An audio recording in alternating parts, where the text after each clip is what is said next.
అయితే ఎప్పుడన్నా ఒకసారి తీసుకున్నప్పుడు వాటర్ తీసుకోవడం, ఇంటికొచ్చిన తర్వాత చక్కగా క్యారెట్, కీరా ఇటువంటివి తీసుకోవడం, సలాడ్ లాంటివి తీసుకోవడం, నైట్ లైట్ ఫుడ్ తీసుకోవడం, లేదు అంటే ఏమైనా మీరు కొన్ని నార్మల్గా ఇంట్లో ఫ్రూట్స్ ఉంటాయి కదా, ఆ ఫ్రూట్స్ తోటి ఏమైనా జ్యూసెస్ లాగా చేసుకోవడం, లేదంటే డైరెక్ట్ ఫుడ్ కన్జ్యూమ్ చేయడం, ఇలాంటివి చేస్తే ఏమవుతుందంటే మీరు తిన్న ఈ ప్రోటీను అండ్ ఈ బ్యాడ్ ఫ్యాట్స్ ఈ రెండు కూడా కొంచెం డైజెస్ట్ అవ్వడానికి తక్కువ టైం పడుతుంది.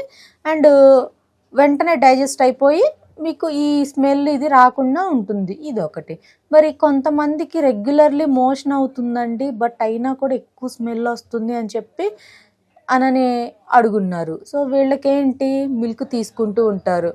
సో మిల్క్లో మనకేంటి ఏమన్నా ఇంటాలరెన్స్ లాంటివి ఏమన్నా ఉన్నా, లేదు అంటే ఎగ్స్ తింటూ ఉంటారు కొంతమంది రెగ్యులర్గా. సో మనకి ఎగ్లో ఉండే ఆ సల్ఫర్ కంటెంట్ కొంతమందికి డైజెస్ట్ అవ్వదు, అండ్ కొన్నిట్లో ఎక్కువ ఉంటుంది సల్ఫర్ అనేది. సో దీనివల్ల కూడా కొంత వీళ్ళకి స్మెల్ వచ్చే ఛాన్స్ అనేది ఉంటుంది.